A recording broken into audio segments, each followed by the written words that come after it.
أكبر الله أكبر أشهد أن لا إله إلا الله أشهد أن لا إله إلا الله أشهد أن محمدًا رسول الله أشهد أن محمدًا رسول الله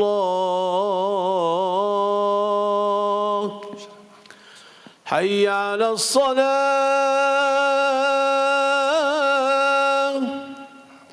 حي على الصلاة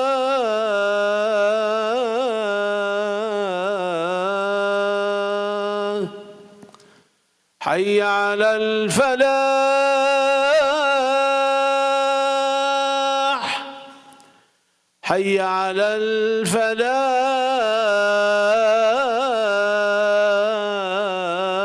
الفلاح الله أكبر الله أكبر لا إله إلا الله.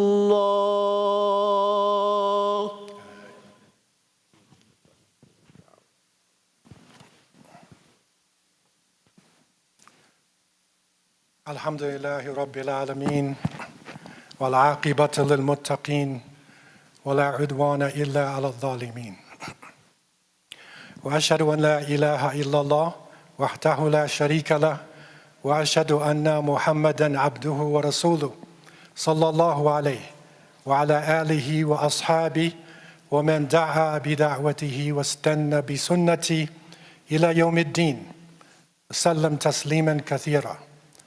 أما بعد فأوصيكم ونفسي بتقوى الله عز وجل والسمع والطاعة ويقول الحق سبحانه أعوذ بالله من الشيطان الرجيم بسم الله الرحمن الرحيم يا أيها الناس اتقوا ربكم إن زلزلة الساعة شيء عظيم.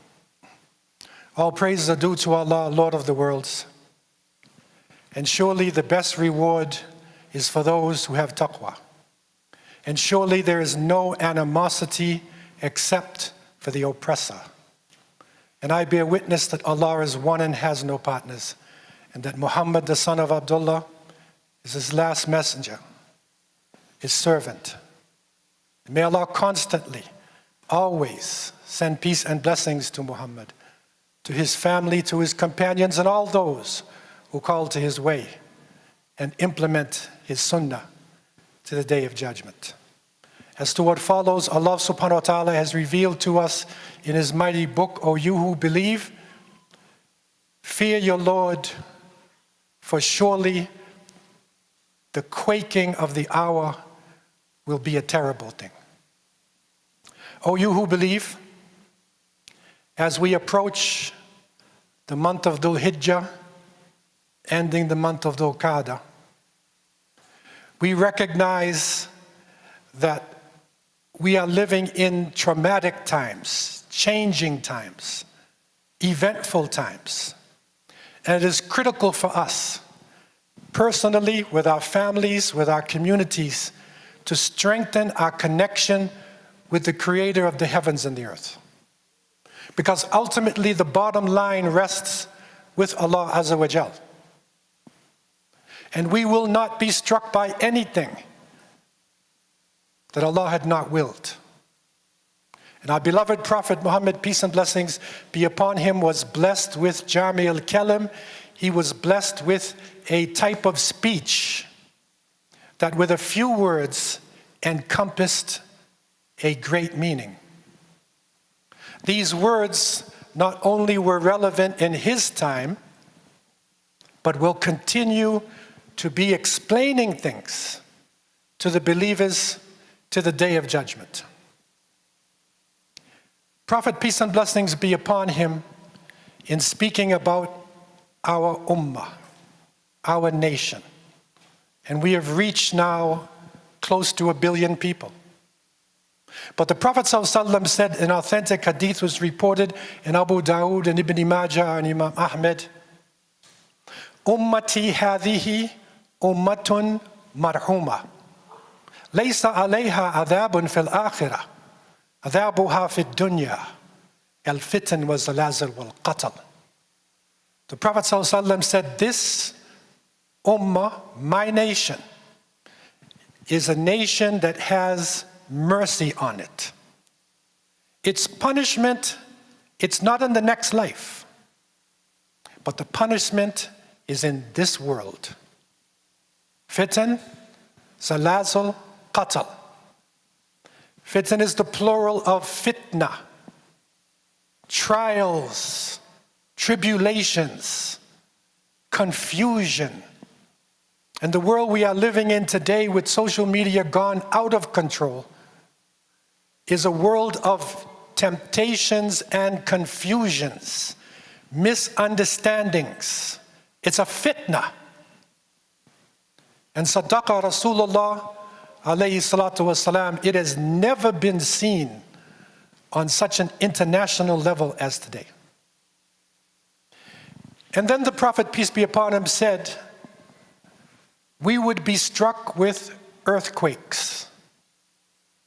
An earthquake we can take literally and reflect upon what we have just experienced in Turkey. Or we can take it in a general sense of natural catastrophes. And so these events would come upon us. And finally he said qatl, and that is murder. And organized murder, slaughter, is genocide. And so we have to recognize that the Prophet ﷺ did not speak from himself. And we are going through what we could call a tamhis, a purification. I believe that we are being purified for something. Our numbers have gotten to the highest level ever. Our strategic positions have become more important than ever. The mineral resources lying under our countries have become more vital for society than ever before. But yet we are not feeling the benefit from it. As a matter of fact, with all the great potential, our nation is in crisis. It's a purification. A recent study looked at the most severely affected areas in the world in terms of crisis. And a crisis could be natural disasters, it could be famine, it could be war. And they listed some of these countries and they said the top 8 was: number 1, the Horn of Africa; 2, the Sahel region, which is the savanna region going across Africa, the Sahara; 3, the Democratic Republic of the Congo; 4, Afghanistan; 5, Yemen; 6, Pakistan; 7, Ukraine; and 8, Syria. And you can see of the 8 listed crises, 6 of them are Muslim countries. And this is not somebody who has a bias. This is somebody who's looking at the issues facing humanity today. And so something is coming upon us. Historically, it has happened before to our nation. We have been pushed into the corner. We have been pushed to the point where there's nothing left but meta nasrullah. When is the help of Allah? Even the Sahaba, radiallahu anhum, ajma'in, said that. They reached the point where they just raised their hands. Where is Allah's help? And so we are reaching that critical mass that brings about a serious change. The issue, the third issue from amongst the 3, fitan, zalazil, qatl. The last was murder or genocide. And that is the area that we have to keep our eyes focused on. It is a great test to all of us when it happens to somebody within our nation. And today we want to lift up our voice with over 100 imams all over Canada to recognize the presence of genocide in our nation, not Muslims inflicting it upon other people, but genocide coming upon our innocents. And especially we wanted to look at the case of India. Because India, with over 220 million Muslims incorporated within the subcontinent, is usually not mentioned when the word genocide is thought of.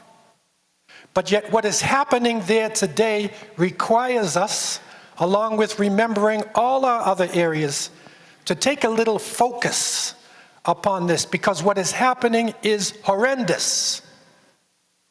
And it's hard for us to imagine something like this as we sit in a relative state of calm and peace here in Canada. It is hard for us to imagine this when we hear the international media talking about other places. But the reality on the ground for us would be like flying to another planet. And when you hit down, you are in a state of confusion. And it is reported, you need to think about the concept of genocide itself. What does it actually mean?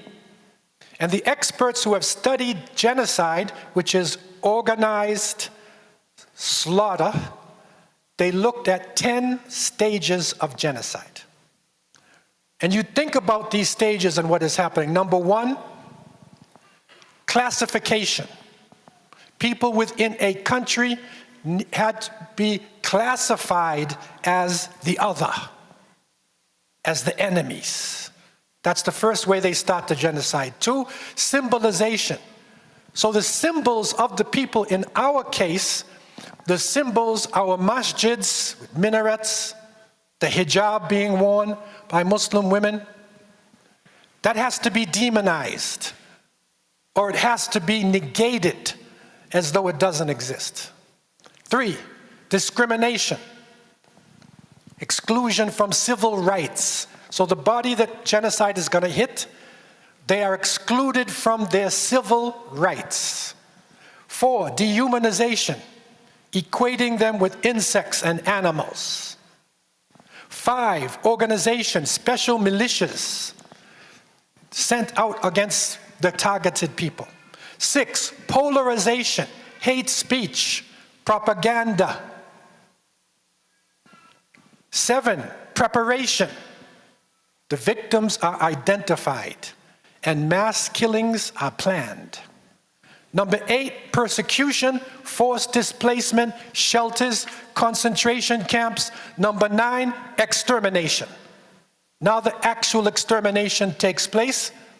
And 10, and this is part of genocide, denial, where they deny the fact that the genocide actually took place.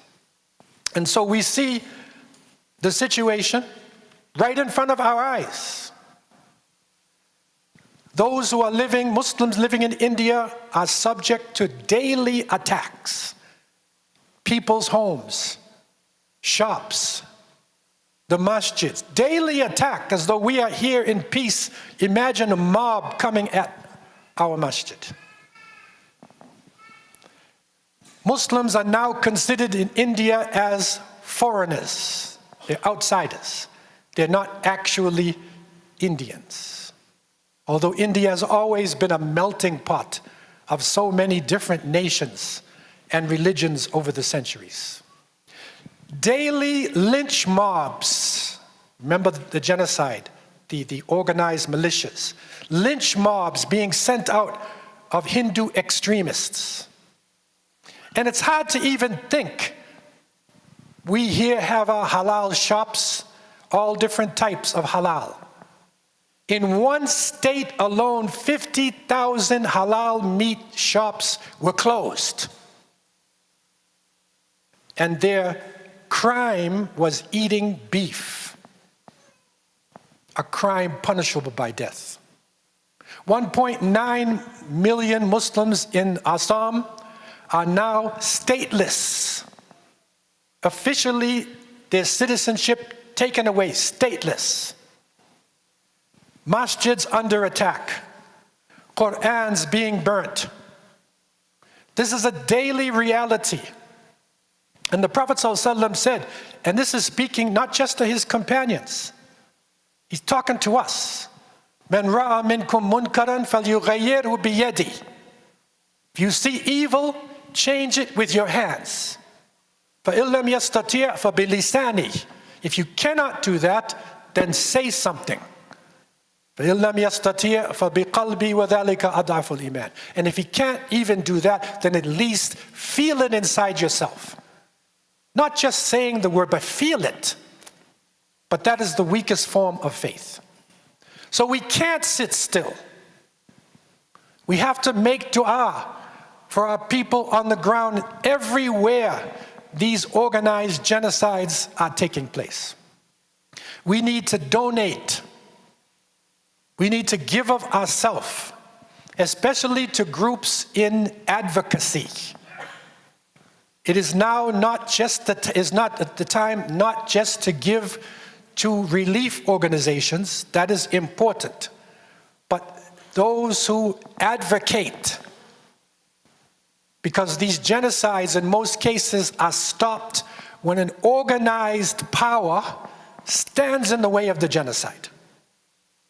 So those groups who are advocating, donate to it, because they are doing right here in Canada what we could call fard kifaya. And fard kifaya means it is an obligatory action that the community has to do. And if somebody stands up and does it, it can shield the rest of the community. Otherwise, we are living in sin. And so support those who advocate. Educate ourselves. Educate our children.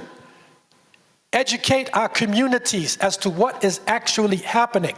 Many of our children are lost in space, lost in false constructs, when the reality on the ground is very much different. And one of the websites we can confirm is www.saveindia.ca. Go to that website. Educate yourself, educate your family, your community as to what is happening right in front of us. Because as they say, when it happens to somebody else and you don't do it, you can be next. So when they come to your house, when they come to our masjid, then we cry out. We need to be proactive. And there is hope. There is hope on the ground. Seminars, social media, use it in a positive way. There are those amongst us who are skilled with social media. Use it in a positive way to remind people of what is happening to the Muslim world. And here in Canada, we have the right to pressurize government officials. We can send letters. We can visit MPs. We can go directly to the Prime Minister to remind them of what is happening and our right as Canadians to demand that our country should not do business with extremists, not do business with people who are committing genocide right in front of our eyes.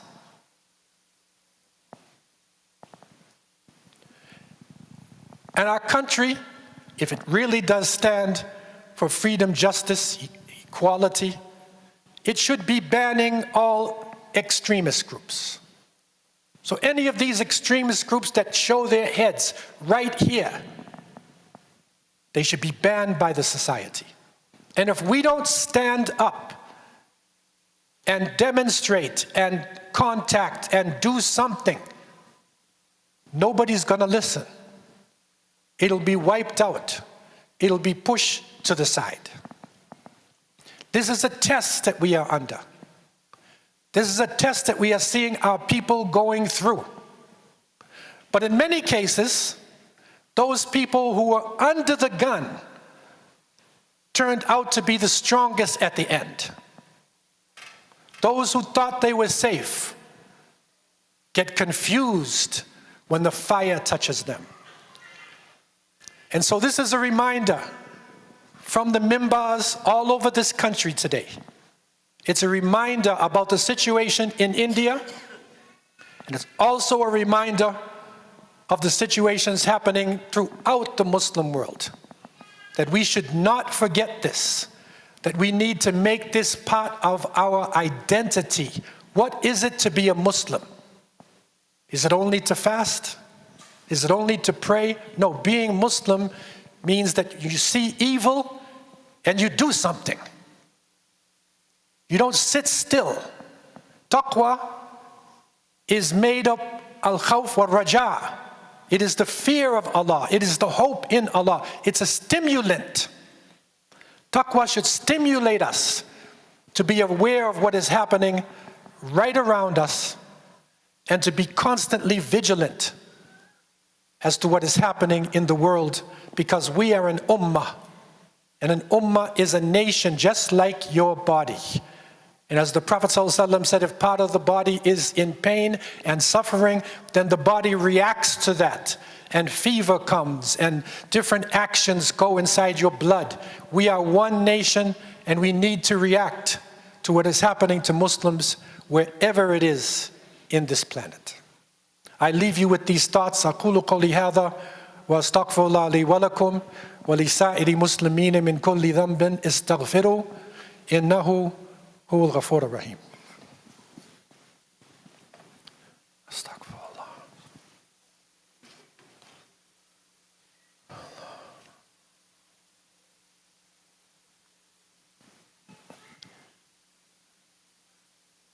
الحمد لله رب العالمين وأصلي وأسلم على سيد الأولين والآخرين نبينا محمد وعلى آله وأصحابه أجمعين وبعد. يا عباد الله اتقوا الله حيثما كنتم ويقول الحق سبحانه مخبرا وآمرا إن الله وملائكته يصلون على النبي يا أيها الذين آمنوا صلوا عليه وسلموا تسليما اللهم صل وسلم على عبدك ورسولك محمد وعلى آله وأصحابه أجمعين وارض الله عن الخلفاء الراشدين أبو بكر عمر عثمان وعلي وأنا برحمتك يا أرحم الراحمين. الحمد لله الذي هدانا لهذا وما كنا لنهتدي لولا أن هدانا الله. ربنا لا تزغ قلوبنا بعد إذ هديتنا وهب لنا من لدنك رحمة إنك أنت الوهاب. ربنا فاغفر لنا ذنوبنا وكفر عنا سيئاتنا وتوفنا مع الأبرار. Oh Allah, have mercy upon the Ummah of Muhammad sallallahu alaihi wasallam. Have mercy upon the innocent and the weak and those under the gun. Oh Allah, have mercy upon our Hujjaj, those who are leaving on their pilgrimage. May Allah have mercy upon them. Oh Allah, have mercy upon the sick and the weak in this nation. And oh Allah, we ask you to hear our prayers, to hear our dua with the innocent who are suffering under the terrible violence. اللهم اصرف عنا البلاء والوباء والمحن ما ظهر منها وما بطن. اللهم انصر إخواننا المستضعفين في كل مكان. اللهم كن لهم ناصرا ومعينا وحافظا. اللهم ألف بين قلوبنا وأصلح ذات بيننا واهدنا سبل السلام ونجنا من الظلمات إلى النور وجنبنا الفواحش ما ظهر منها وما بطن وبارك لنا في أسماعنا وأبصارنا وقلوبنا وأزواجنا وذرياتنا وتب علينا إنك أنت التواب الرحيم. ربنا آتنا في الدنيا حسنة وفي الآخرة حسنة وقنا عذاب النار وادخلنا الجنة مع الأبرار يا عزيز يا غفار يا رب العالمين. اللهم اغفر للمسلمين والمسلمات والمؤمنين والمؤمنات الأحياء منهم والأموات برحمتك يا أرحم الراحمين. عباد الله يرحمكم الله. لا إله إلا أنت سبحانك إنا كنا من الظالمين. قوموا إلى صلاتكم يرحمكم.